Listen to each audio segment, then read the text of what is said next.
Olá, viajantes da calma. Bem-vindos ao universo noturno. Nesta noite, caminharemos juntos por dentro do cérebro humano, esse órgão misterioso que repousa silenciosamente dentro do seu crânio neste exato momento, explorando seus detalhes mais serenos e curiosos. Deixe que cada palavra suavize o seu dia, enquanto mergulhamos lentamente nessa jornada tranquila por entre neurônios que pulsam, sinapses que dançam e pensamentos que flutuam como nuvens numa tarde de verão. Imagine-se flutuando por corredores de massa cinzenta, deslizando suavemente entre bilhões de células que conversam numa linguagem elétrica e química tão antiga quanto a própria consciência. Se você se sentir confortável nessa imersão silenciosa, inscreva-se no canal, deixe seu curtir e compartilhe nos comentários qual dessas curiosidades mais tocou sua mente. Agora respire fundo, acomode-se e permita que sua própria mente observe a si mesma enquanto exploramos 100 fatos sonolentos sobre esse universo interno que carregamos conosco, sempre, em cada momento de vigília e sono. O cérebro humano, essa massa suave e enrugada que repousa protegida dentro do crânio, pesa em média 1,4 kg, mais ou menos o peso de um abacaxi pequeno ou de 3 latas de refrigerante. Mas, curiosamente, quando você pensa nisso às 3 da manhã, quando a insônia bate e você começa a refletir sobre sua própria existência, ele parece pesar muito mais, como se carregasse o peso de todas as preocupações do mundo, todas as memórias acumuladas, todos os sonhos não realizados, flutuando ali, suspenso em líquido, pulsando silenciosamente. É fascinante perceber que esse órgão que você usa para pensar sobre si mesmo está pensando sobre si mesmo neste exato momento, numa espécie de loop infinito de autoconsciência que seria cômico se não fosse tão profundamente perturbador e belo ao mesmo tempo. Dentro desse 1,5 kg de matéria orgânica existem aproximadamente 86 bilhões de neurônios. E sim, 86 bilhões é um número tão absurdamente grande que, se você tentasse contar um neurônio por segundo, levaria cerca de 2.700 anos para terminar, o que significa que você teria começado na Grécia Antiga e ainda não teria acabado.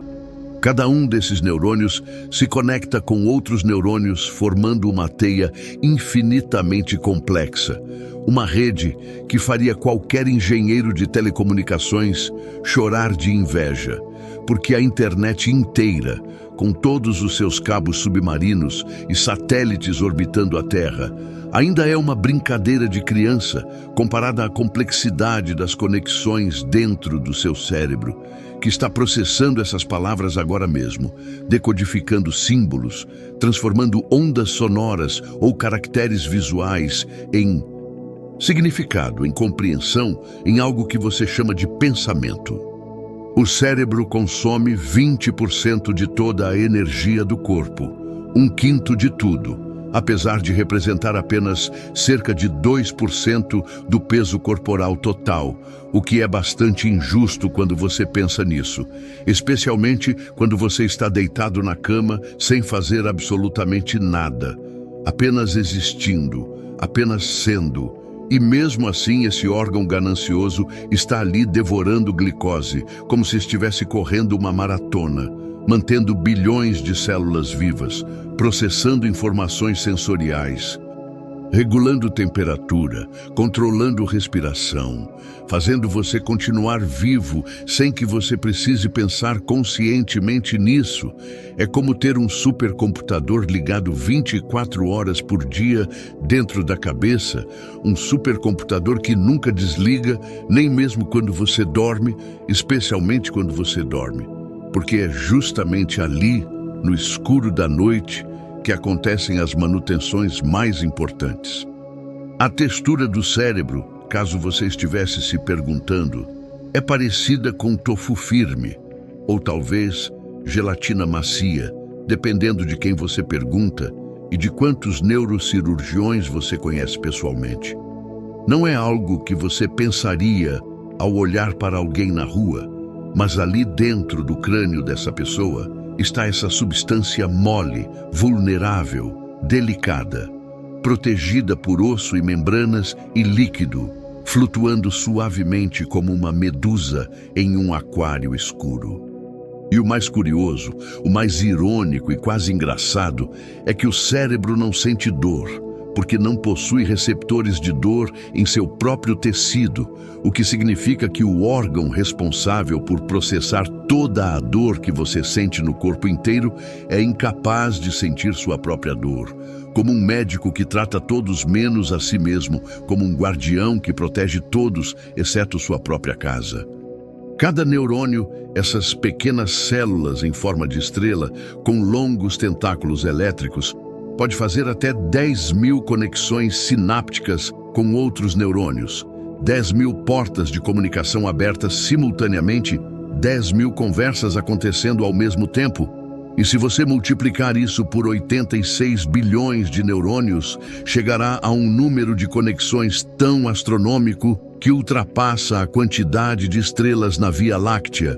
o que significa, de forma poética e levemente perturbadora, que você tem mais conexões dentro da cabeça do que existem sóis brilhando na nossa galáxia inteira. E cada uma dessas conexões pode ser fortalecida ou enfraquecida baseada em experiência, em aprendizado, em repetição, em emoção. O cérebro adulto contém cerca de 73% de água, 73% de líquido, o que tecnicamente faz de você uma esponja pensante, uma bolsa de água salgada que desenvolveu consciência e agora está aqui, ouvindo ou lendo sobre si mesma. Esse cérebro flutua suavemente dentro do crânio, suspenso em líquido cefalorraquidiano, um fluido claro e transparente que funciona como amortecedor, protegendo essa massa delicada de choques e impactos,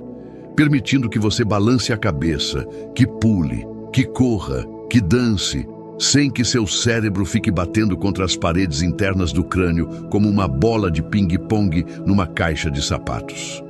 A velocidade dos impulsos nervosos, esses sinais elétricos que viajam pelos neurônios, pode chegar a 432 km por hora, mais rápido que muitos carros na estrada, mais rápido que um trem-bala, quase tão rápido quanto um avião comercial, e tudo isso acontecendo dentro de você, agora mesmo, impulsos correndo de um lado para outro, da ponta dos dedos até o cérebro, do cérebro até os músculos, numa dança coordenada e frenética que você não percebe porque está ocupado demais sendo consciente, sendo você. O hemisfério esquerdo do cérebro controla o lado direito do corpo, e o hemisfério direito controla o lado esquerdo, numa inversão cruzada que ninguém realmente sabe explicar completamente. Uma peculiaridade evolutiva que persiste, que funciona, que faz com que quando você move a mão direita, seja o lado esquerdo do cérebro que está comandando essa ação. Como se houvesse fios cruzados dentro de você, como se a natureza tivesse decidido que fazer as coisas de forma simples e direta seria entediante demais. O cérebro continua se desenvolvendo até os 25 anos de idade, especialmente o córtex pré-frontal, essa região logo atrás da testa responsável por planejamento, controle de impulsos, julgamento, tomada de decisões, o que explica, de forma conveniente, por que adolescentes fazem escolhas questionáveis e por que aos 20 e poucos anos você olha para trás e pensa no que eu estava pensando. Porque literalmente, fisicamente, biologicamente, seu cérebro ainda não estava completamente formado, ainda estava em construção, ainda tinha andaimes neuronais sendo montados e desmontados.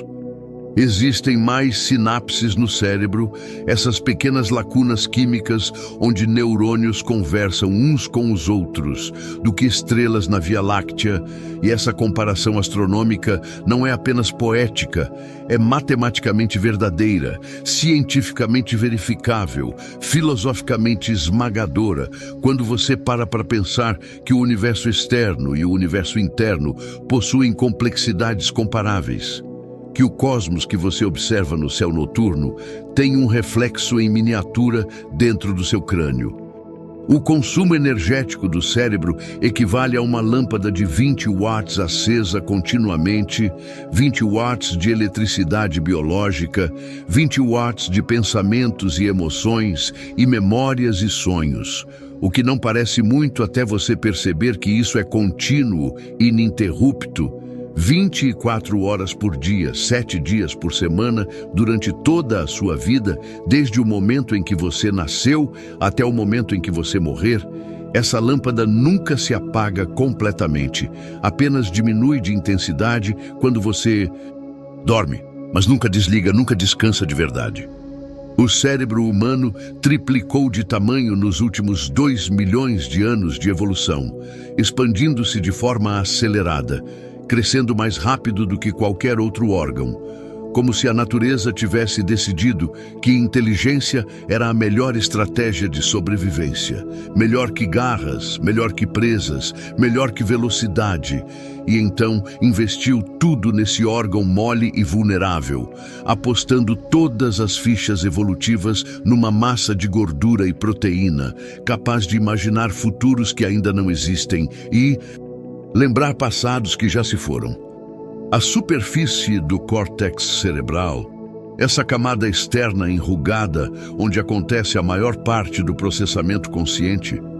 tem aproximadamente 2.500 centímetros quadrados quando completamente desdobrada, aproximadamente do tamanho de uma fronha de travesseiro, mas está toda amassada, dobrada, enrugada dentro do crânio, para caber nesse espaço limitado, como quando você tenta guardar um lençol no armário e ele fica todo torto porque você não tem paciência para dobrar direito, exceto que no caso do cérebro, essas dobras são precisas, específicas, evolutivamente otimizadas. O cerebelo, essa pequena região na parte de trás do cérebro que parece uma couve-flor em miniatura, apesar de representar apenas 10% do volume total do cérebro, contém mais da metade de todos os neurônios. Mais de 50% de todas as células nervosas estão concentradas nessa estrutura pequena e enrugada, responsável por coordenação motora, equilíbrio, aprendizado de movimentos complexos, permitindo que você ande sem cair, que pegue objetos sem deixá-los cair, que faça tudo isso sem precisar pensar conscientemente em cada músculo que precisa contrair ou relaxar. A massa cinzenta é onde ocorre o processamento de informações, onde neurônios fazem sinapses, onde pensamentos emergem de atividade elétrica coordenada. Enquanto a massa branca, essa parte mais pálida do cérebro, funciona como estrada de informações, transportando sinais de uma região para outra, conectando áreas distantes, permitindo que o cérebro funcione como uma unidade integrada ao invés de regiões isoladas, como uma cidade com suas ruas e avenidas ligando bairros diferentes, permitindo que informação flua, que comunicação aconteça. O tronco cerebral, essa região primitiva na base do cérebro, que parece um caule grosso, controla funções automáticas como respiração e batimentos cardíacos, mantendo você vivo sem que você precise fazer esforço consciente, respirando por você enquanto você dorme, mantendo seu coração batendo enquanto você está distraído, pensando em outras coisas, como um piloto automático que nunca falha, que nunca tira férias, que trabalha silenciosamente nos bastidores da sua existência. O cérebro de um recém-nascido já possui quase todos os neurônios que terá durante toda a vida. 80 a 90% deles já estão lá desde o nascimento, o que significa que o desenvolvimento cerebral não é tanto sobre criar novos neurônios, mas sobre criar e fortalecer conexões entre eles, sobre podar conexões não utilizadas, sobre esculpir esse órgão através de experiência, de aprendizado, de interação com o mundo, transformando o potencial bruto em habilidades específicas.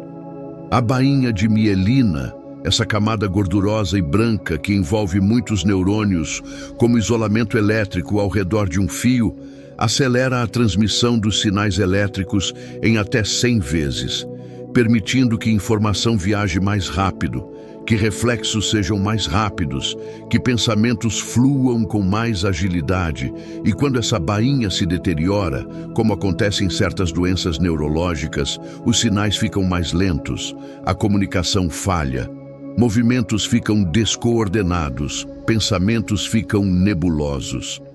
O hipocampo, essa estrutura em forma de cavalo marinho minúsculo, escondida profundamente no centro do cérebro, é responsável pela formação de novas memórias, por transformar experiências efêmeras em recordações duradouras. E quando essa região é danificada, como no famoso caso do paciente HM, que teve ambos hipocampos removidos cirurgicamente, a pessoa perde a capacidade de formar novas memórias de longo prazo, ficando presa num presente eterno, conhecendo as mesmas pessoas repetidamente como se fosse a primeira vez, lendo o mesmo livro todos os dias como se fosse novo, vivendo numa espécie de limbo temporal onde o passado recente simplesmente não existe, não se consolida, não permanece, escorregando pela mente como água entre dedos abertos. Memórias não são arquivadas como vídeos numa prateleira empoeirada do cérebro. Não são guardadas intactas como fotografias num álbum antigo, mas são reconstruídas cada vez que lembramos delas, remontadas peça por peça, neurônio por neurônio, como um quebra-cabeça que você desmonta e remonta toda vez que quer ver a imagem completa. E nesse processo de reconstrução constante, pequenos detalhes mudam, cores se alteram, emoções se intensificam ou diminuem, rostos se misturam, e aquela memória que você tem tanta certeza de que aconteceu exatamente daquela forma, talvez seja uma colcha de retalhos costurada por seu cérebro ao longo dos anos, modificada sutilmente cada vez que você a revisitou, cada vez que você a contou para alguém, cada vez que você pensou sobre ela antes de dormir, até que a memória original, aquela experiência pura e primeira, está enterrada sob camadas e camadas de reconstruções imperfeitas. O cérebro pode armazenar aproximadamente 2,5 petabytes de informação. E para colocar isso em perspectiva, um petabyte equivale a 1 milhão de gigabytes, o que significa que, teoricamente, você poderia armazenar o equivalente a 3 milhões de horas de vídeo em alta definição dentro da sua cabeça, ou se preferir pensar de outra forma, seria como ter espaço para gravar continuamente, sem parar, durante 300 anos seguidos, o que obviamente é absurdo e impossível, mas serve para ilustrar que o cérebro tem uma capacidade de armazenamento que faria qualquer disco rígido ou servidor de dados parecer patético em comparação. Embora, claro, não usamos nenhuma fração dessa capacidade total, porque a maior parte da informação que entra pelos nossos sentidos é descartada, filtrada, ignorada como irrelevante. Esquecemos cerca de 50% do que aprendemos em 1 hora e 70% em 24 horas. O que é uma estatística deprimente para qualquer estudante que passou a noite inteira revisando para uma prova, apenas para descobrir que na manhã seguinte metade daquela informação já evaporou como névoa sob o sol. desapareceu sem deixar rastro, como se nunca tivesse sido aprendida, e isso acontece porque o cérebro está constantemente decidindo o que vale a pena manter e o que pode ser descartado, fazendo uma triagem implacável de informações, priorizando o que é emocionalmente significativo, o que é repetido várias vezes, o que é associado com sobrevivência, ou prazer ou dor, e deixando o resto cair pelo ralo do esquecimento, perdido para sempre nas profundezas inacessíveis da mente. A memória de curto prazo, essa memória temporária que você usa para lembrar um número de telefone, enquanto disca, ou para manter uma conversa coerente, dura, entre 15 e 30 segundos, sem repetição, o que significa que se você não repetir ativamente aquela informação na sua cabeça, se você não ensaiar mentalmente aqueles dígitos ou aquelas palavras, eles simplesmente desaparecem, se dissolvem, deixam sua mente tão completamente que é como se nunca tivessem estado lá, e você fica ali, parado, tentando lembrar o que estava prestes a fazer, o que tinha vindo buscar neste cômodo, por que diabo está segurando as chaves na mão se já está dentro de casa. O cheiro é o sentido mais fortemente ligado à memória emocional,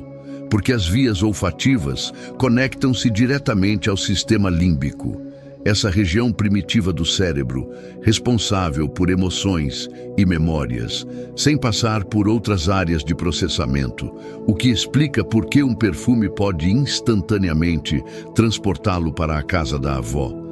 Por que o cheiro de grama cortada traz de volta verões da infância com uma intensidade visceral e avassaladora? Por que você pode não lembrar exatamente como era aquele lugar ou aquela pessoa, mas o cheiro, o cheiro você reconhece imediatamente, profundamente, num nível que transcende palavras ou imagens, que vai direto ao coração da experiência original. Falsas memórias podem ser implantadas com surpreendente facilidade, simplesmente sugerindo eventos que nunca aconteceram, simplesmente mostrando fotografias manipuladas, simplesmente fazendo as perguntas certas da forma certa. E de repente pessoas começam a lembrar de coisas que nunca viveram, de eventos completamente fictícios que seu cérebro construiu baseado em sugestões externas, preenchendo lacunas com invenções plausíveis, criando narrativas coerentes a partir do nada, e essas falsas memórias podem ser tão vívidas, tão convincentes, tão emocionalmente carregadas quanto memórias reais. Porque para o cérebro não existe diferença fundamental entre uma memória construída e uma memória genuína. Ambas são apenas padrões de ativação neural. Ambas parecem igualmente verdadeiras quando você as acessa. Durante o sono, especialmente durante as fases profundas e durante o sono REM, o cérebro consolida memórias do dia, organizando experiências recentes, decidindo o que manter e o que descartar, fortalecendo conexões sinápticas importantes, como um bibliotecário noturno que trabalha enquanto a biblioteca está fechada, arquivando livros, organizando prateleiras, criando índices, preparando tudo para o dia seguinte, e é por isso que dormir depois de estudar melhora a retenção. Por isso que problemas complexos às vezes se resolvem sozinhos depois de uma noite bem dormida, porque seu cérebro estava trabalhando nos bastidores, processando, consolidando, integrando nova informação com conhecimento antigo.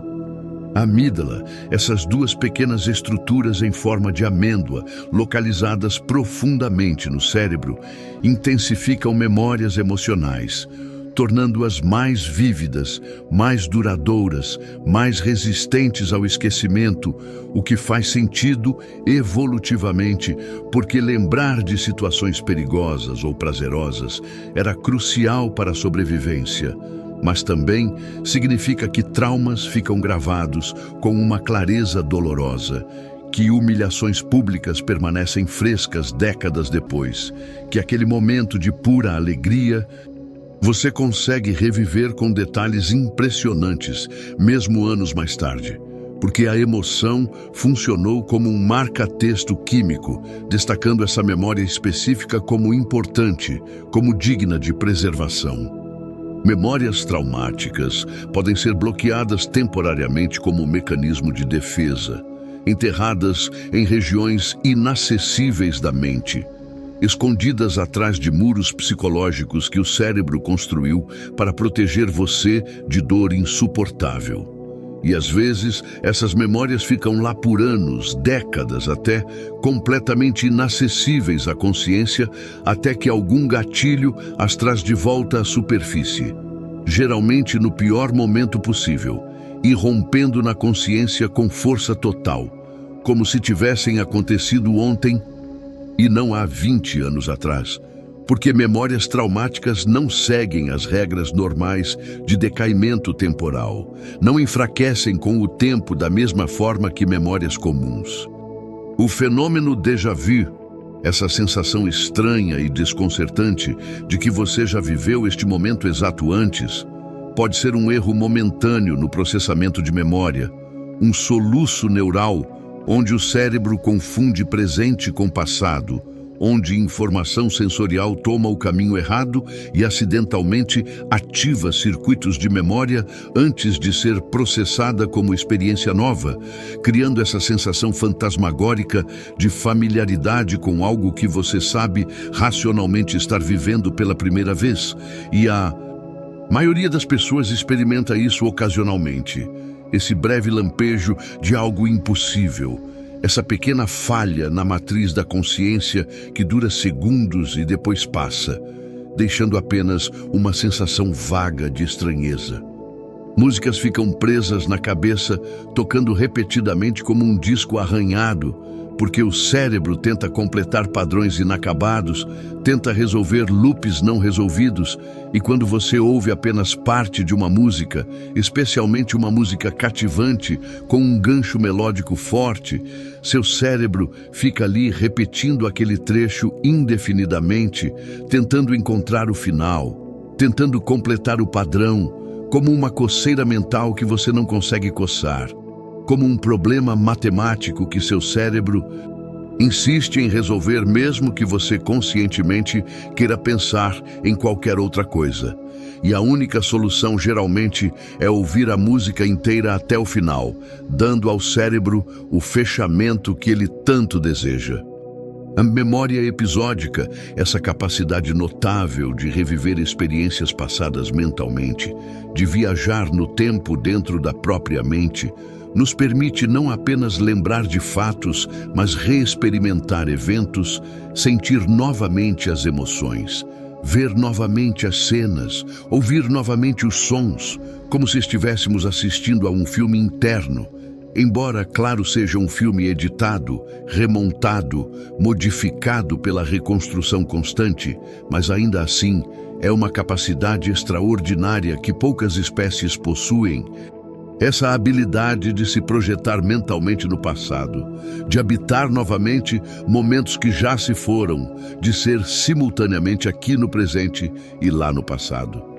Pessoas com memória fotográfica, também chamada memória eidética, são extremamente raras e ainda cercadas de mistério científico, porque a maioria dos casos relatados não resiste a testes rigorosos. Não consegue realmente reproduzir detalhes visuais com a precisão que o termo fotográfica sugere. E os poucos casos genuínos que existem mostram que ter memória perfeita não é necessariamente uma bênção.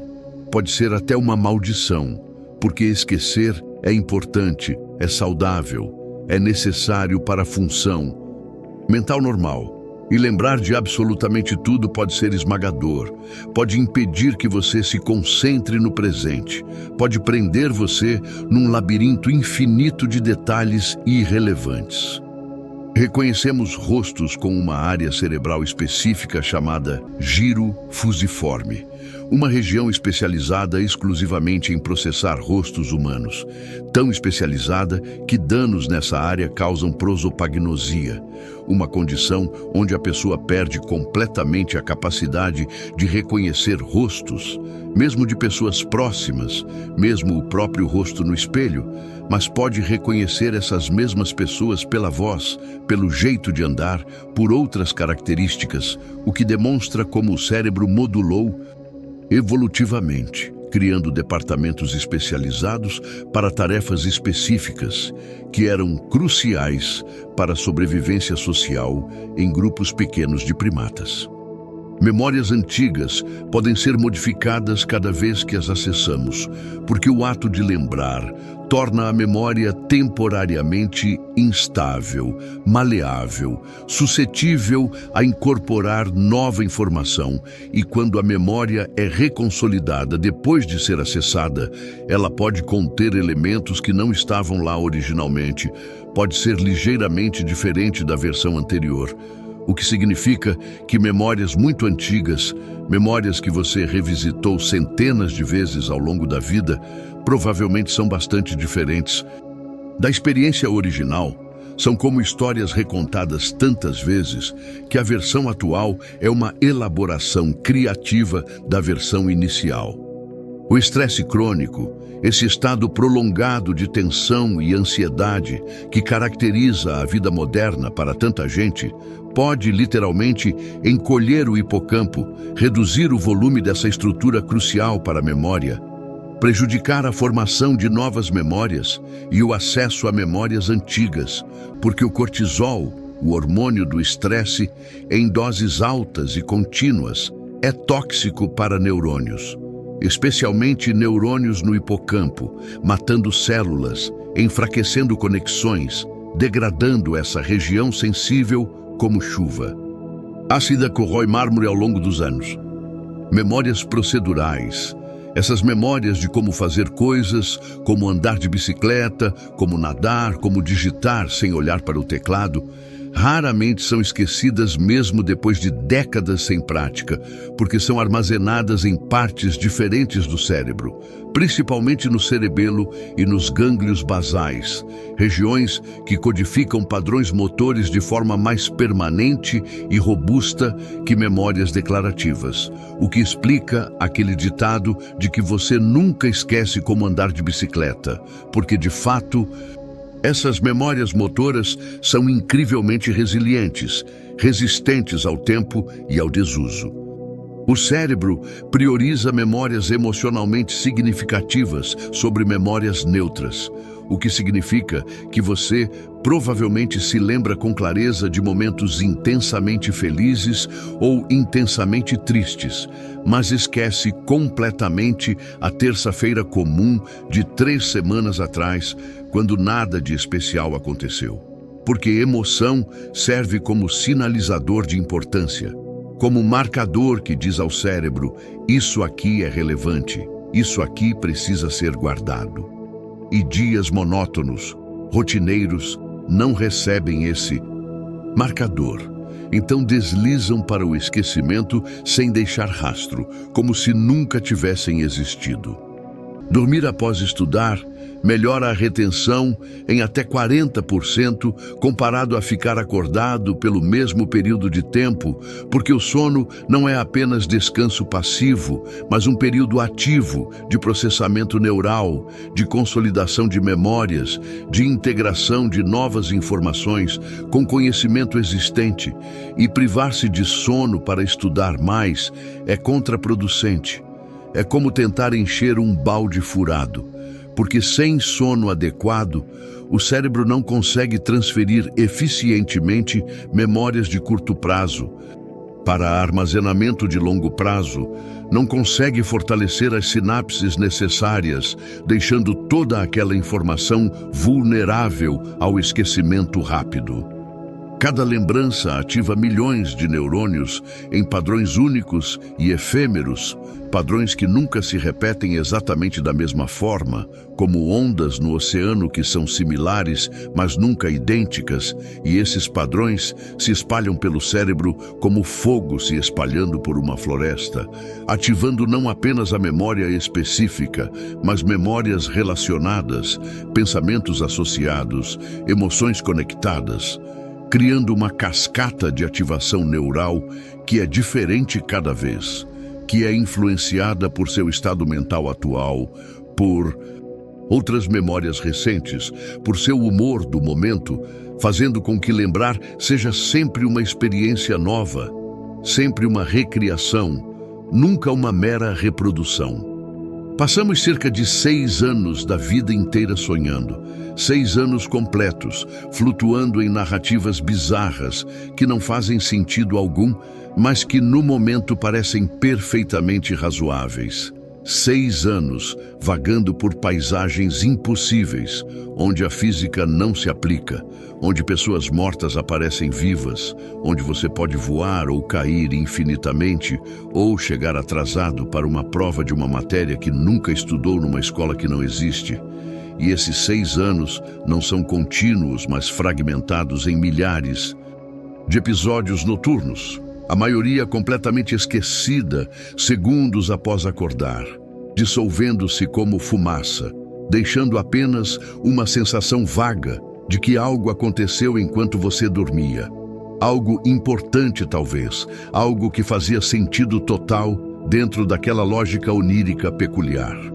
Durante o sono REM, essa fase do sono, caracterizada por movimentos oculares rápidos e intensa atividade cerebral, o corpo fica temporariamente paralisado, os músculos voluntários desligados por um mecanismo de segurança neural chamado atonia REM, para evitar que você encene fisicamente os sonhos que está tendo, para impedir que você realmente corra quando sonha que está correndo, que você realmente lute quando sonha que está lutando, porque sem essa paralisia temporária, você seria perigoso para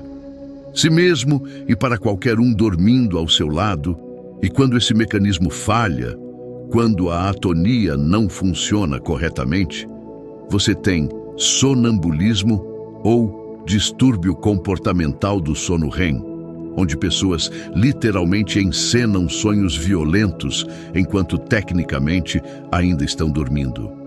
O cérebro pode estar mais ativo durante o sono REM do que quando você está acordado, consumindo tanto ou mais energia, processando informações com intensidade igual ou superior, disparando neurônios em padrões complexos e coordenados, o que é paradoxal e fascinante porque você está inconsciente, você está desconectado do mundo externo, seus olhos estão fechados, seus sentidos estão desligados, mas lá dentro, atrás das pálpebras fechadas, há um espetáculo de atividade neural acontecendo. Há todo um universo interno sendo gerado espontaneamente, sem input sensorial, puramente a partir de processos internos do cérebro conversando consigo mesmo. Sonhos geralmente duram entre 5 e 20 minutos, embora alguns sonhos, na fase final da noite, possam se estender por até 1 hora, mas parecem muito mais longos, porque o tempo nos sonhos não funciona como o tempo na vigília. Você pode viver anos inteiros num sonho que durou 15 minutos reais, pode experimentar décadas de vida numa narrativa onírica que começou e terminou durante um único ciclo de sono REM,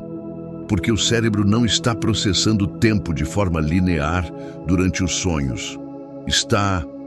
saltando entre momentos, comprimindo experiências, criando uma sensação subjetiva de duração que não corresponde à duração objetiva medida por relógios no mundo exterior. Todos sonham. Absolutamente todas as pessoas sonham múltiplas vezes por noite, mas nem todos se lembram dos sonhos ao acordar. E isso depende de quando você acorda. Se você acorda durante ou logo após um período REM, você provavelmente se lembrará do sonho.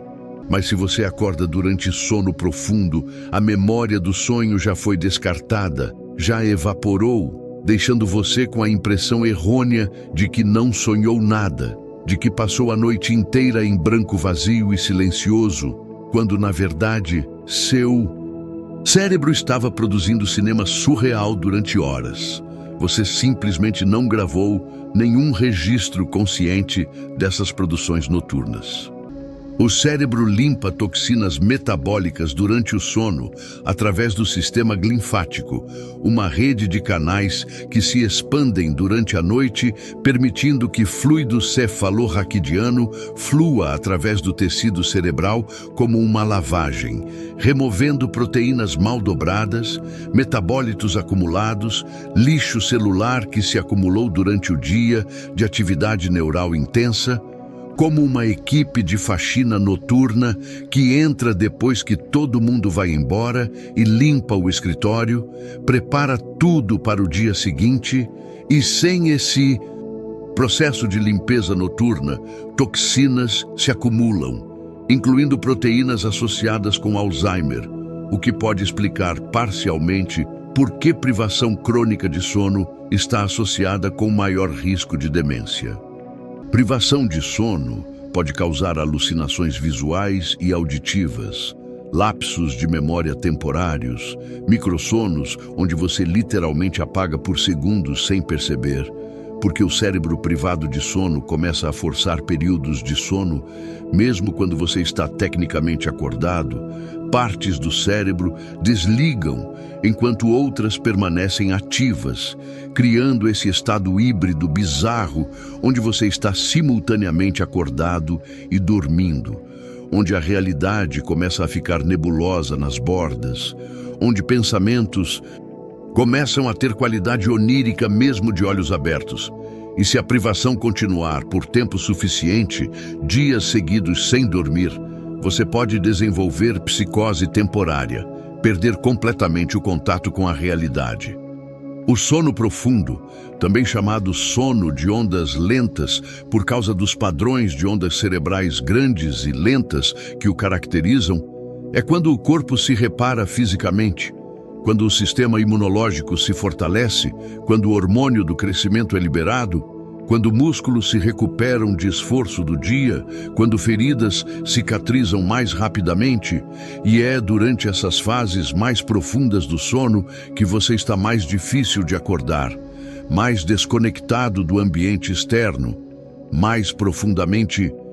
inconsciente, e curiosamente é também durante sono profundo que ocorre o sonambulismo, não durante sonhos REM, como muitos pensam, porque durante REM você está paralisado. Sonhos lúcidos, esses sonhos raros, onde você sabe que está sonhando e pode exercer algum controle sobre o conteúdo do sonho, ocorrem quando certas áreas do córtex pré-frontal permanecem ativas durante o sono REM, mantendo um nível de metaconsciência que normalmente está desligado durante sonhos, permitindo que você observe seus próprios sonhos de dentro, que tome decisões conscientes dentro do mundo onírico, que voe deliberadamente ou explore ou transforme o cenário ao seu redor, e algumas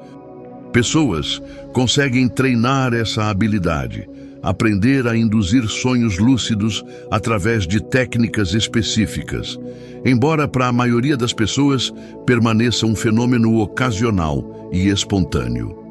A temperatura cerebral diminui durante o sono, caindo alguns décimos de grau, como parte de um mecanismo de conservação de energia e proteção neural, porque temperatura mais baixa reduz metabolismo, reduz demanda energética, permite que processos de manutenção aconteçam com menos interferência. E essa queda de temperatura é coordenada com a queda de temperatura corporal total que acontece naturalmente à noite, preparando o corpo para sono, sinalizando aos sistemas internos que é hora de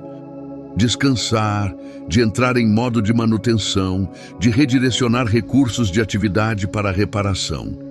Cochilos curtos de 20 minutos, Às vezes chamados power naps, podem melhorar significativamente o desempenho cognitivo, a atenção, a memória de curto prazo, a velocidade de processamento, sem causar a inércia do sono que vem de cochilos mais longos, porque 20 minutos é suficiente para dar ao cérebro um descanso, para limpar um pouco de adenosina acumulada, mas não é longo o suficiente para entrar em sono profundo do qual é difícil despertar. E muitas culturas ao redor do mundo tradicionalmente incluem cochilos após o almoço, reconhecendo instintivamente que há um mergulho natural de alerta no meio da tarde que se beneficia de breve período de sono. O ciclo do sono completo, passando por todos os estágios desde sono leve até sono profundo e finalmente REM,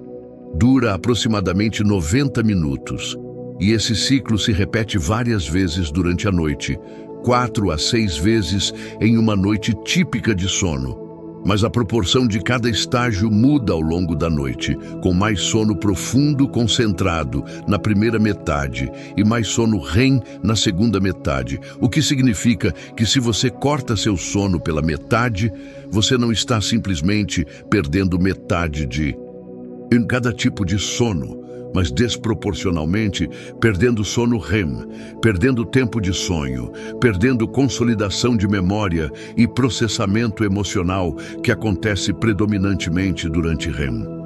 Bebês passam 50% do tempo de sono em fase REM, metade do sono inteiro dedicado a essa fase de intensa atividade cerebral e sonhos, comparado com apenas 20% em adultos, porque cérebros em desenvolvimento precisam de mais tempo REM para processar a quantidade enorme de informação nova que estão recebendo constantemente, para construir conexões neurais, para organizar experiências em categorias e padrões, para literalmente crescer e se desenvolver. E conforme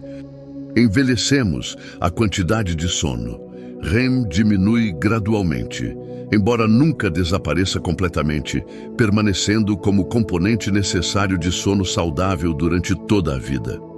Sonhos em preto e branco eram mais comuns antes da televisão colorida se tornar ubíqua, o que sugere que a forma como processamos e armazenamos informações visuais durante o dia afeta como sonhamos à noite. Pessoas que cresceram vendo apenas filmes e TV em preto e branco relatavam sonhar principalmente em preto e branco, enquanto gerações posteriores sonham em cores vívidas, demonstrando que sonhos não são apenas processamento interno aleatório, mas são profundamente influenciados por experiências culturais e tecnológicas, por aquilo que nossos cérebros estão acostumados a processar durante vigília.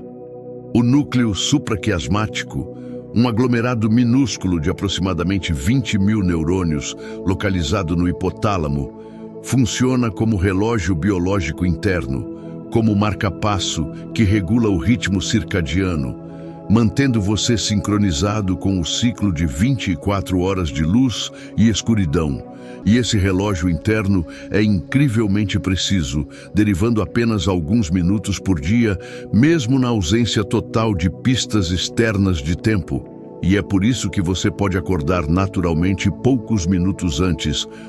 do alarme tocar. Por isso que você fica com sono aproximadamente no mesmo horário toda noite, porque há um cronômetro biológico tic-taqueando silenciosamente dentro do seu cérebro. Luz azul emitida por telas de smartphones, tablets, computadores, suprime a produção de melatonina, o hormônio que sinaliza ao corpo que é hora de dormir, porque o cérebro interpreta a luz azul como luz do dia, como sinal de que ainda é dia e, portanto, não é hora de começar a preparação para sono. E essa é a razão científica por trás da recomendação de evitar telas antes de dormir. Não é apenas um conselho vago de bem-estar, mas está baseado em compreensão real de como luz de certos comprimentos de onda afeta a química cerebral e regulação do sono, atrasando o início natural do sono, dificultando o adormecimento, mesmo quando você está cansado. Algumas pessoas, devido a uma mutação genética rara no gene DEC2, podem funcionar perfeitamente bem com apenas 4 horas de sono por noite, sem sofrer nenhum dos efeitos negativos que privação de sono causa na maioria das pessoas. Mas essas pessoas são extremamente raras, menos de 1% da população. E a vasta maioria das pessoas que afirmam precisar de pouco sono, na verdade estão cronicamente privadas de sono e não percebem, estão operando abaixo do potencial máximo, acumulando débito de sono que eventualmente cobra seu preço em forma de problemas de saúde, cognitivos, emocionais. Sonambulismo ocorre durante sono profundo não REM, não durante sonhos como muitos imaginam, e acontece quando partes do cérebro acordam parcialmente, enquanto outras permanecem profundamente dormindo, permitindo movimento e comportamento complexo, enquanto a pessoa permanece inconsciente, sem formar memórias do episódio. E sonâmbulos podem fazer coisas surpreendentemente elaboradas como caminhar escadas, abrir portas, até sair de casa, tudo enquanto estão tecnicamente dormindo. E acordar um sonâmbulo não é perigoso como o mito popular sugere, apenas confuso e desorientador para a pessoa. O cérebro usa o sono para praticar e consolidar habilidades motoras aprendidas durante o dia, reproduzindo internamente sequências de movimentos, fortalecendo conexões neurais associadas com essas habilidades. O que é por isso que atletas e músicos são aconselhados a dormir bem enquanto aprendem novas técnicas, porque o aprendizado motor não acontece apenas durante prática acordada, mas continua durante sono, com o cérebro essencialmente ensaiando movimentos enquanto o corpo está paralisado, otimizando padrões motores, tornando movimentos mais suaves, mais automáticos, mais precisos. Roncar, especialmente ronco alto e irregular, pode indicar a apneia do sono, uma condição onde a respiração para repetidamente durante a noite, privando temporariamente o cérebro de oxigênio dezenas ou até centenas de vezes por noite, fragmentando o sono, impedindo que você entre em fases profundas e restauradoras. E pessoas com apneia não tratada frequentemente acordam se sentindo exaustas, mesmo após 8 horas na cama, porque aquelas 8 horas não foram de sono contínuo, mas de sono constantemente interrompido por microdespertares que elas não se lembram conscientemente, mas que o cérebro registrou, deixando-as cronicamente privadas de sono verdadeiramente restaurador. O sistema límbico, essa coleção de estruturas antigas e primitivas, aninhadas profundamente no centro do cérebro, abaixo do córtex mais moderno e civilizado, é o centro emocional do cérebro humano, o lugar onde sentimentos nascem antes de serem racionalizados, antes de serem explicados, antes de serem justificados pela parte consciente e pensante da mente. E essas estruturas límbicas são evolutivamente muito antigas, compartilhadas com répteis e mamíferos primitivos, o que significa que as emoções mais básicas, o medo, a raiva, o desejo, o prazer, são anteriores ao pensamento racional por milhões de anos. São mais fundamentais à nossa natureza do que qualquer capacidade lógica ou linguística que desenvolvemos posteriormente. A amígdala, pequena e em forma de amêndoa, processa medo em questão de milissegundos, mais rápido que qualquer pensamento consciente, mais rápido que você pode deliberar racionalmente sobre uma situação, porque há uma via neural direta dos olhos para a amígdala que contorna completamente o córtex visual, permitindo reações de medo instantâneas a ameaças potenciais, o que evolutivamente fazia total sentido, porque esperar para analisar racionalmente se aquela forma nas sombras é um predador ou apenas um arbusto poderia significar estar morto. Então melhor pular primeiro e perguntar depois, melhor ter falsos alarmes ocasionais do que um único falso negativo fatal. Dopamina não é simplesmente o neurotransmissor do prazer, como frequentemente é descrita de forma simplista, mas é mais precisamente o neurotransmissor da motivação, da antecipação, da busca por recompensas, do querer mais do que do gostar, porque níveis de dopamina aumentam dramaticamente quando você está perseguindo algo desejável, quando está antecipando prazer futuro, mas não necessariamente durante o prazer em si, o que explica por que a perseguição é muitas vezes mais emocionante que a captura. Por que antecipar férias pode ser mais prazeroso que as férias em si? Por que adictos continuam buscando substâncias mesmo quando não lhes dão mais prazer, apenas alívio temporário de fissura? Serotonina regula humor, sono, apetite, temperatura corporal, dor, numa dança química delicada e complexa, envolvendo múltiplos tipos de receptores espalhados por todo o cérebro. E quando níveis de serotonina estão baixos ou desequilibrados, você pode experimentar depressão, ansiedade, insônia, mudanças de apetite, maior sensibilidade à dor, porque essa molécula pequena está envolvida em tantos sistemas diferentes que alterações nos seus níveis causam efeitos cascata por todo o organismo, afetando não apenas humor, mas funcionamento físico, mental, emocional de forma holística e integrada. Chorar libera endorfinas naturais, esses opioides produzidos pelo próprio corpo que funcionam como analgésicos leves, reduzindo dor física e emocional, criando uma sensação de calma após o choro, aquele momento de exaustão tranquila que vem depois de chorar intensamente, como se lágrimas literalmente lavassem a dor, drenassem tensão acumulada. E lágrimas emocionais têm composição química diferente de lágrimas reflexas que protegem os olhos, contêm mais proteínas de estresse, mais hormônios, como se o corpo estivesse literalmente expelindo substâncias químicas associadas com angústia,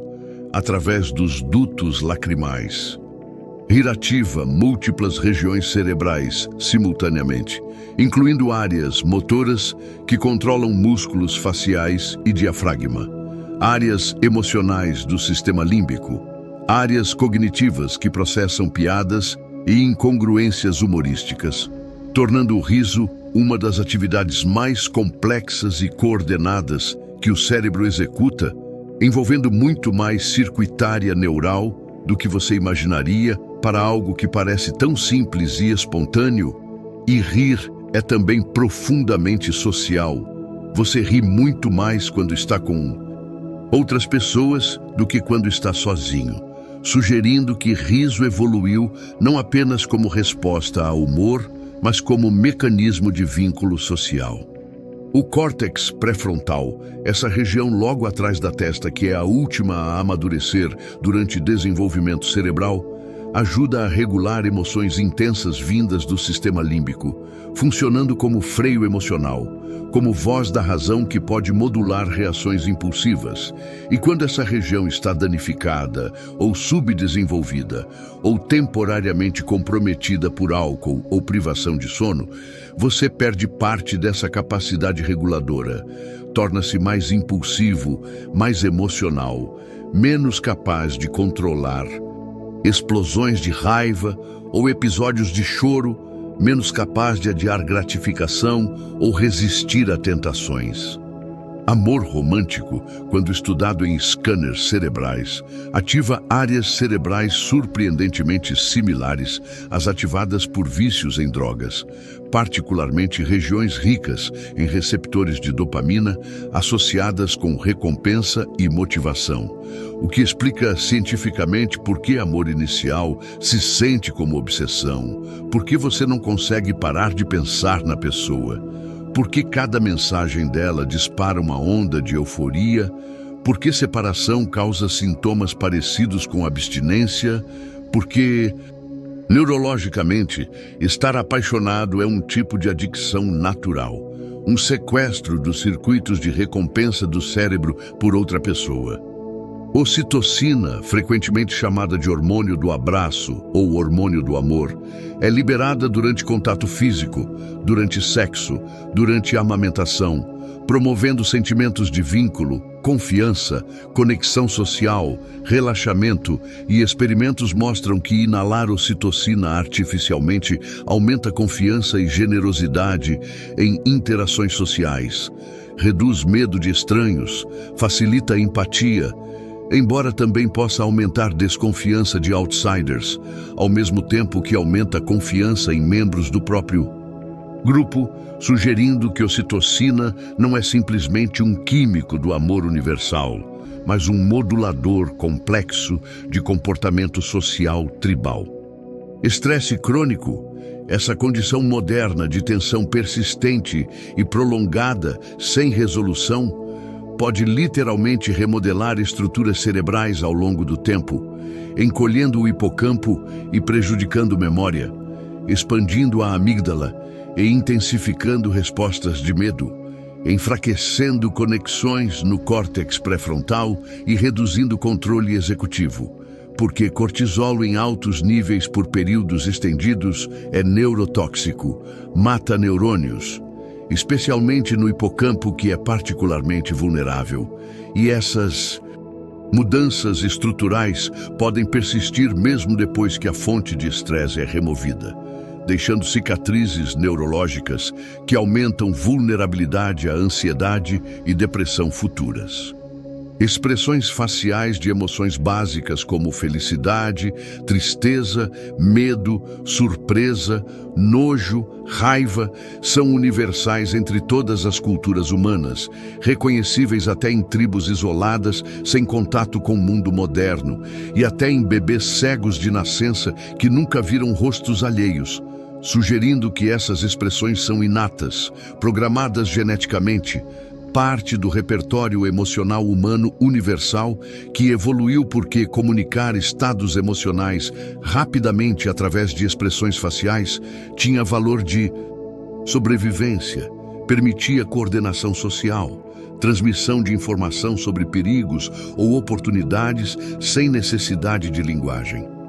Empatia envolve neurônios espelho, células especializadas que disparam tanto quando você executa uma ação quanto quando observa outra pessoa executando a mesma ação, simulando internamente as experiências alheias, permitindo que você literalmente sinta o que outros sentem, pelo menos parcialmente. E danos em sistemas de neurônios espelho estão associados com redução de empatia e dificuldades sociais, porque empatia não é apenas compreensão intelectual abstrata de estados mentais alheios, mas uma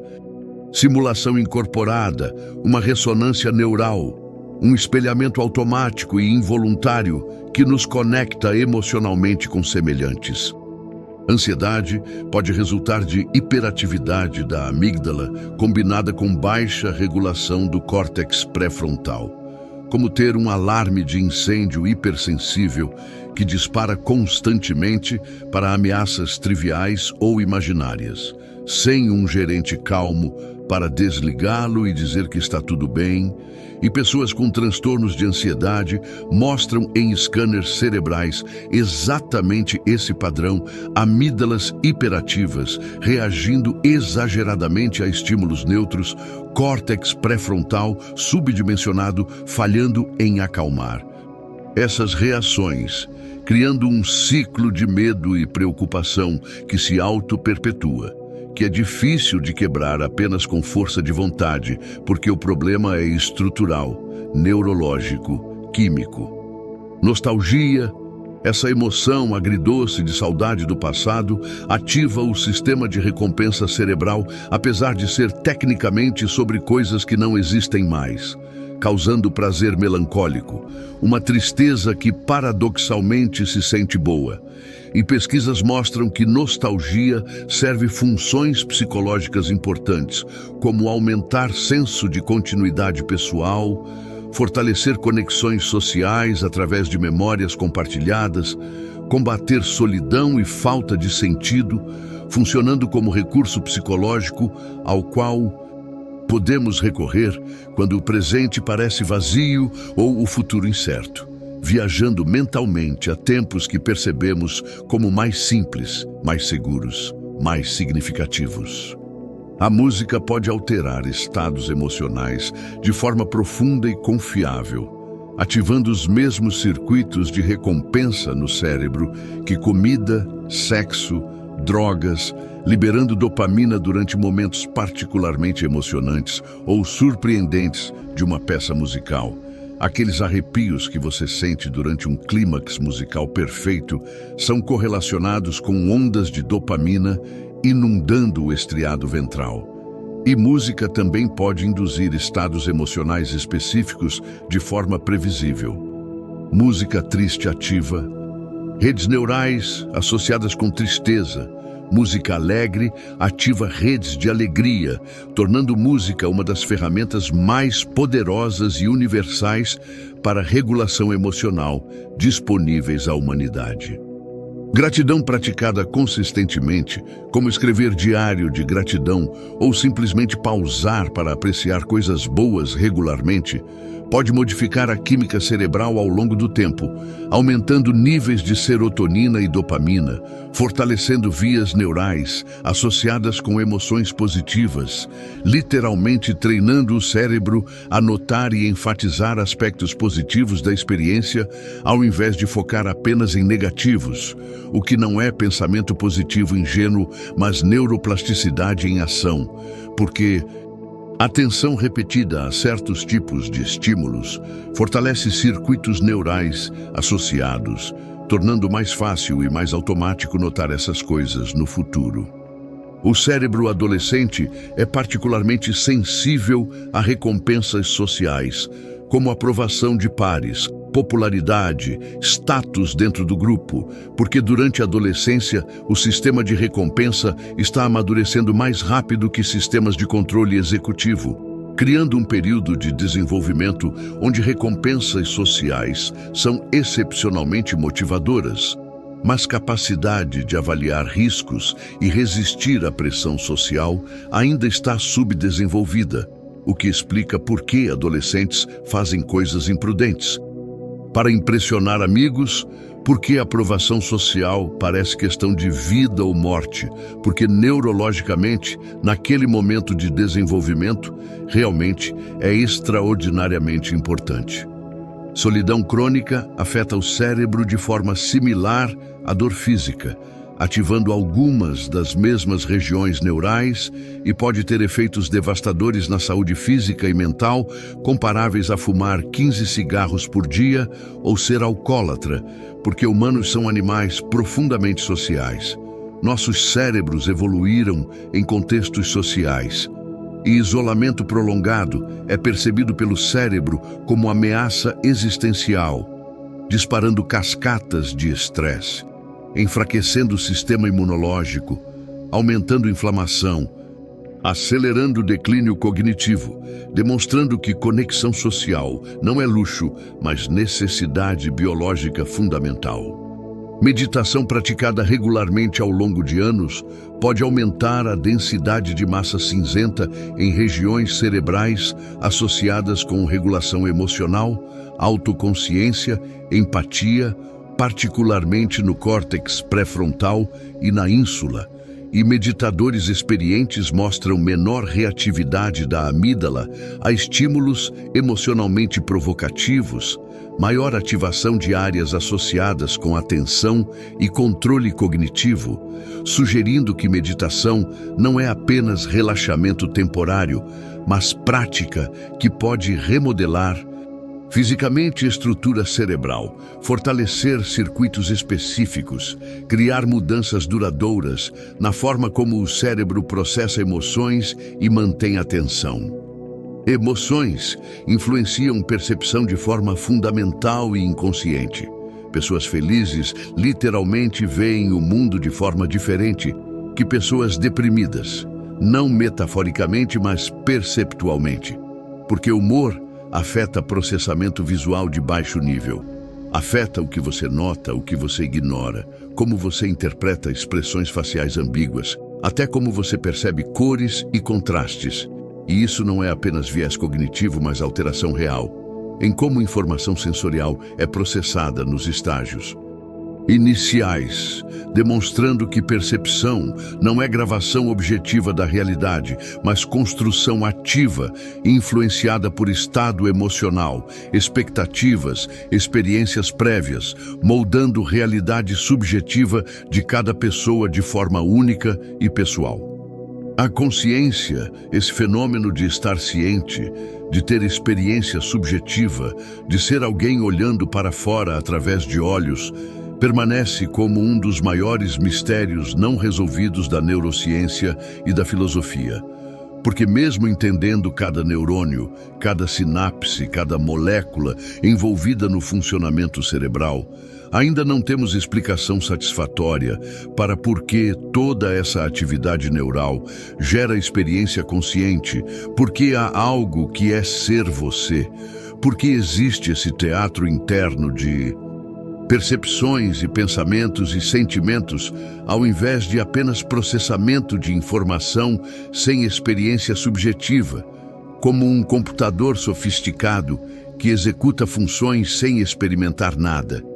E esse problema difícil da consciência, como é chamado, continua resistindo a todas as tentativas de solução completa.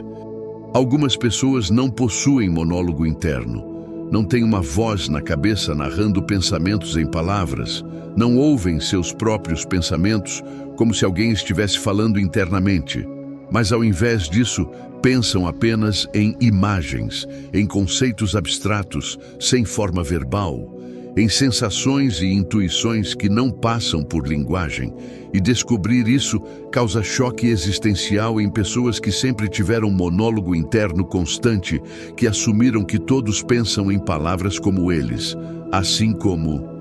pessoas sem monólogo interno ficam igualmente chocadas ao descobrir que outras pessoas têm literalmente uma voz falando dentro da cabeça o tempo todo, demonstrando que experiência consciente varia dramaticamente entre indivíduos de formas que nem percebemos até conversarmos detalhadamente sobre processos internos. Sinestesia. Essa condição neurológica fascinante onde a estimulação de um sentido automaticamente dispara a experiência em outro sentido, permite que algumas pessoas literalmente vejam sons como cores, ouçam cores como música, sintam formas específicas quando provam sabores diferentes, porque em cérebros sinestésicos há conexões cruzadas entre áreas sensoriais que normalmente não se comunicam diretamente, criando experiências perceptuais impossíveis de explicar completamente para quem não as tem. Como tentar descrever cor para alguém cego de nascença, e sinestetas frequentemente assumem que todo mundo experimenta o mundo dessa forma até descobrirem na adolescência ou até a idade adulta que na verdade sua percepção é incomum, que o número 5 não é naturalmente amarelo para outras pessoas. O cérebro consome glicose preferencialmente como combustível, queimando açúcar para energia, porque glicose pode atravessar a barreira hematoencefálica facilmente e é metabolizada eficientemente por neurônios. E quando níveis de glicose no sangue caem muito baixo, você pode experimentar confusão mental, dificuldade de concentração, irritabilidade, até perda de consciência em casos extremos, porque o cérebro está literalmente ficando sem combustível, sem energia, para manter todos os processos neurais funcionando adequadamente. E embora o cérebro possa usar cetonas como fonte alternativa de energia durante jejum prolongado ou dieta cetogênica, glicose permanece o combustível preferido e mais eficiente para manter 86 bilhões de neurônios disparando continuamente. Bocejar pode ajudar a regular a temperatura cerebral, funcionando como mecanismo de resfriamento para o cérebro que está ficando muito aquecido, porque o ato de bocejar aumenta fluxo sanguíneo para a cabeça e introduz ar mais frio, potencialmente ajudando a resfriar o cérebro alguns décimos de grau, embora a função exata do bocejo ainda seja debatida e provavelmente serve múltiplos propósitos, incluindo aumentar alerta e oxigenação. E bocejos são contagiosamente porque ver alguém bocejar ativa neurônios espelho, fazendo você simular internamente o bocejo observado, o que frequentemente leva você a bocejar também, e até pensar sobre bocejar ou ler sobre bocejar pode induzir bocejo, como provavelmente está acontecendo agora mesmo enquanto você processa essas palavras. Cada pessoa perde cerca de 85 mil neurônios por dia após os 20 anos de idade. Uma perda gradual e contínua que soa alarmante até você perceber que começou com 86 bilhões. Então, perder algumas dezenas de milhares por dia ainda deixa você com a vasta maioria intacta mesmo após décadas. E além disso, o cérebro compensa essa perda através de neuroplasticidade, fortalecendo conexões existentes, criando novas sinapses, reorganizando circuitos, demonstrando que função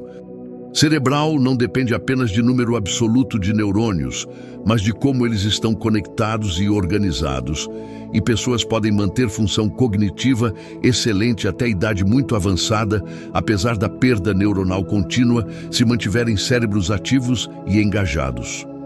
Neuroplasticidade, a capacidade do cérebro de se reorganizar e criar novas conexões durante toda a vida, não apenas durante desenvolvimento infantil, mas até em idade avançada, significa que seu cérebro hoje é literalmente diferente do cérebro que você tinha ontem, modificado por experiências, por aprendizados, por pensamentos repetidos, por hábitos praticados. E cada vez que você aprende algo novo, cada vez que pratica uma habilidade, cada vez que forma uma memória, você está fisicamente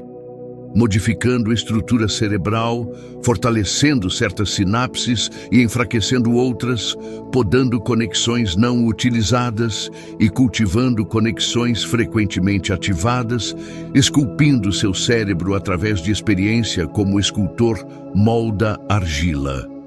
Pessoas criativas, aquelas que pontuam alto em testes de criatividade e produzem trabalho original regularmente, podem ter conexões menos filtradas entre regiões cerebrais distantes, permitindo associações incomuns entre conceitos que normalmente não seriam ligados, permitindo pensamento divergente onde uma ideia leva a muitas direções diferentes, ao invés de pensamento convergente onde muitas ideias levam a uma conclusão única. E essa conectividade aumentada pode ser tanto bênção quanto maldição, porque está também associada com maior risco de certas condições psiquiátricas, sugerindo que há uma linha tênue entre genialidade criativa e instabilidade mental, entre ver conexões que outros não veem porque são genuinamente significativas e ver conexões que não existem.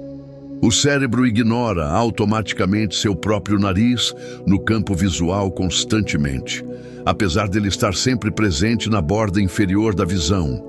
porque o cérebro aprendeu desde a infância que o nariz é irrelevante, é parte permanente da paisagem visual que pode ser filtrada sem perda de informação importante. E apenas quando você direciona a atenção conscientemente para o nariz, você de repente percebe que estava lá o tempo todo, sempre visível, mas nunca notado, demonstrando que percepção visual não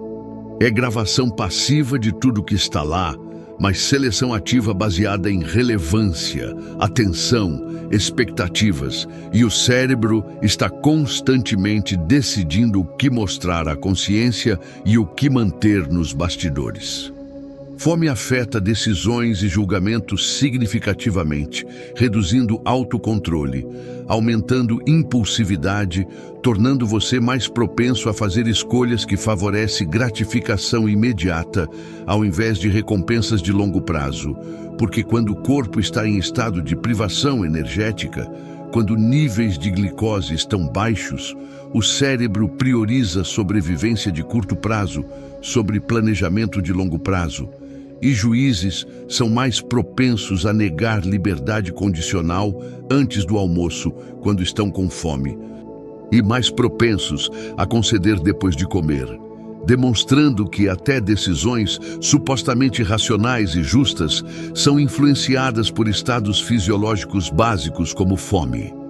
Exercício físico regular estimula crescimento de novos neurônios, especificamente no hipocampo, através de um processo chamado neurogênese, porque a atividade física aumenta a produção de fator neurotrófico derivado do cérebro, uma proteína que promove sobrevivência de neurônios existentes e crescimento de novos. E exercício aeróbico consistente pode aumentar volume do hipocampo, melhorar memória, reduzir risco de demência, proteger contra declínio cognitivo relacionado à idade, tornando o exercício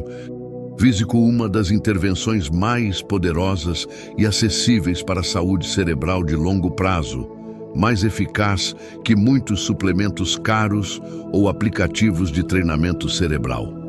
Bilinguismo, crescer falando duas línguas desde a infância ou aprender segunda língua fluentemente, pode atrasar início de demência em média 4 a 5 anos comparado a monolíngues, porque constantemente alternar entre línguas, suprimir uma enquanto usa outra, manter ambas ativas e acessíveis, exercita funções executivas do córtex pré-frontal, fortalece controle cognitivo, cria reserva cognitiva que protege contra declínio neural, e bilíngues mostram maior densidade de massa cinzenta em regiões envolvidas em controle executivo e atenção, demonstrando novamente que o que você faz com seu cérebro durante a vida molda sua estrutura e sua resiliência. O cérebro não multitarefa verdadeiramente, apesar de parecer que você está fazendo múltiplas coisas simultaneamente. Na realidade, está alternando rapidamente entre tarefas, mudando o foco de atenção de uma coisa para outra tão rápido que cria a ilusão de simultaneidade. Mas cada mudança tem um custo, um pequeno período de reorientação, e quanto mais você alterna, mais ineficiente se torna, perdendo mais tempo em transições do que ganharia teoricamente fazendo coisas ao mesmo tempo. E pesquisas mostram que pessoas que acreditam ser boas em multitarefa frequentemente são piores nela que pessoas que admitem não conseguir, superestimando drasticamente suas capacidades. Ilusões ópticas, essas imagens que enganam percepção, fazendo você ver coisas que não estão lá ou não ver coisas que estão, revelam atalhos e suposições que o cérebro faz constantemente para processar informação visual rapidamente. Porque visão não é fotografia passiva, mas interpretação ativa. E o cérebro está sempre fazendo apostas educadas sobre o que provavelmente está lá baseado em experiência prévia, contexto, expectativas e ilusões exploram essas suposições, criam situações ambíguas, onde as regras normais de interpretação visual levam a conclusões erradas, demonstrando que o que você vê não é realidade objetiva, mas construção ativa do seu cérebro baseada em informação sensorial limitada e ambígua.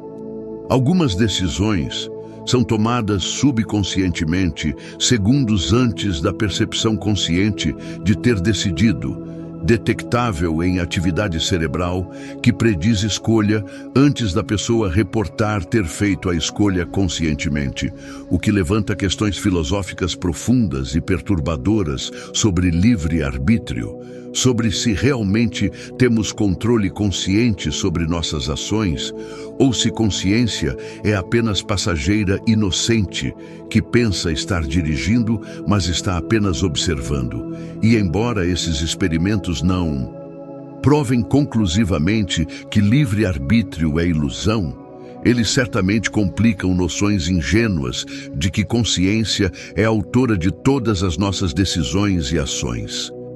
O cérebro de Einstein, quando examinado após sua morte, era de tamanho normal e não excepcionalmente grande, mas tinha proporcionalmente mais células gliais que neurônios, comparado a cérebros médios, e células gliais, que durante muito tempo foram consideradas apenas suporte estrutural para neurônios. Agora são reconhecidas como participantes ativos em processamento de informação, modulando sinapses, influenciando comunicação neural, e é possível que essa abundância de glia tenha contribuído para capacidades cognitivas excepcionais de Einstein. Embora, claro, seja impossível determinar causação definitiva de um único caso. Fobias, medos intensos e irracionais de objetos ou situações específicas podem se desenvolver após uma única experiência traumática através de condicionamento de medo rápido e duradouro, porque a amígdala pode formar associações poderosas entre estímulo e perigo, baseada em um único evento, especialmente se o evento foi suficientemente assustador. E essas associações são incrivelmente resistentes à extinção, persistindo por décadas, ativando resposta de medo total, mesmo quando a pessoa sabe, racionalmente, que não há perigo real, porque o sistema de medo opera largamente fora de controle consciente, é automático e involuntário, sobrepondo o conhecimento racional com pânico visceral. O efeito placebo funciona. Alivia dor real, melhora sintomas reais, não apenas na imaginação do paciente, mas com mudanças mensuráveis em atividade cerebral e química corporal, porque o cérebro pode ativar seus próprios sistemas de cura através de expectativa, liberando endorfinas naturais quando acredita ter recebido analgésico, alterando resposta imunológica quando acredita ter recebido medicação, demonstrando que mente e corpo não são entidades separadas, mas profundamente entrelaçadas, que expectativas e crenças têm poder real sobre fisiologia, que o cérebro é farmácia interna capaz de produzir suas próprias substâncias curativas quando convencido apropriadamente. Cada cérebro é único como uma impressão digital, moldado por genética, sim, mas mais profundamente moldado por experiências únicas, por aprendizados específicos, por traumas pessoais, por relacionamentos particulares, por escolhas individuais acumuladas ao longo de décadas. E mesmo gêmeos idênticos criados juntos desenvolvem cérebros diferentes porque experiências nunca são exatamente idênticas, porque neuroplasticidade está constantemente esculpindo estrutura cerebral baseada em vida vivida e essa singularidade neural é fundação da individualidade, a base física de por que você é você e não outra pessoa, porque sua perspectiva é única, porque sua consciência é insubstituível. O cérebro permanece profundamente misterioso, apesar de décadas de pesquisa intensiva e tecnologia de imageamento cada vez mais sofisticada. Um universo interno tão vasto e complexo quanto o universo externo, bilhões de neurônios conversando numa sinfonia eletroquímica que de alguma forma gera pensamento, emoção, consciência, criatividade, amor, arte, ciência, filosofia, tudo emergindo dessa massa de gordura e proteína, e quanto mais aprendemos, mais percebemos o quanto ainda não sabemos, quantos Mistérios ainda aguardam solução. Quantas perguntas fundamentais sobre mente e consciência permanecem sem resposta, flutuando ali nas fronteiras do conhecimento humano, esperando pacientemente por mentes futuras para desvendá-las, para compreender finalmente como esse órgão notável funciona, como consciência emerge de matéria, como você se torna você. Agora, enquanto flutuamos de volta à superfície desta jornada profunda, pelos corredores silenciosos do cérebro humano, enquanto nos afastamos lentamente dessas estruturas microscópicas e desses processos químicos infinitamente complexos, percebemos que passamos 100 momentos explorando o órgão que nos permite explorar. Usamos o cérebro para estudar o cérebro. Criamos uma espécie de loop recursivo e hipnótico, onde a ferramenta e o objeto de estudo são a mesma coisa. Você esteve aqui comigo, flutuando entre neurônios, deslizando por sinapses, observando memórias que se reconstroem, sonhos que dançam no escuro, emoções que emergem de moléculas, consciência que brota de eletricidade. E talvez agora, neste momento de conclusão que não conclui realmente nada, você sinta uma vertigem suave ao perceber que tudo isso estava acontecendo dentro de você enquanto você ouvia, que seu próprio cérebro estava processando informações sobre si mesmo, criando essa experiência estranha e maravilhosa de autoconsciência. Se essa viagem suave, através das dobras enrugadas da matéria pensante, trouxe paz ao seu momento, se você se sentiu flutuando confortavelmente nessa névoa de fatos sonolentos e reflexões entorpecentes, ficaria feliz em convidá-lo a curtir este vídeo, a se inscrever no canal para mais jornadas tranquilas, através de temas que parecem simples, mas são infinitamente profundos. Ou deixar um pensamento gentil nos comentários sobre qual dessas curiosidades fez sua própria mente pausar e olhar para si, mesmo com renovado espanto. Assim, mais pessoas encontram este refúgio silencioso, este espaço onde complexidade se torna calmaria, onde ciência se torna poesia, onde fatos se tornam meditação. Agora, inspire devagar, sentindo o ar entrando, processado por um tronco cerebral que trabalha sem sua instrução consciente. Expire lentamente, deixe seu corpo afrouxar, deixe os músculos relaxarem sob comando de um cerebelo que coordena tudo perfeitamente, sem que você precise pensar nisso. E permita que sua mente, essa manifestação extraordinária de bilhões de neurônios conversando, se entregue ao descanso que tanto merece depois de pensar sobre si mesma por tanto tempo. O universo é infinito, tanto lá fora, nas galáxias distantes, quanto aqui dentro, no espaço minúsculo entre suas orelhas. E as coisas que há nele também são infinitas, padrões sobre padrões, mistérios aninhados dentro de mistérios, perguntas que geram mais perguntas, e sempre é tempo de aprender, sempre é tempo de se maravilhar, sempre é tempo de flutuar curiosamente por dentro do desconhecido que habita o conhecido. Se você, assim como eu, se sentiu suspenso e flutuante por dentro desse assunto vasto e silencioso, inscreva-se no canal. Curta este vídeo, comente suas próprias reflexões, compartilhe com alguém que também aprecia viagens lentas através de temas profundos e permita que o sono chegue suavemente, embalado pelo conhecimento de que você é um universo consciente explorando a si mesmo, infinitamente complexo, profundamente misterioso, absolutamente único. Até a próxima jornada noturna, viajantes da calma.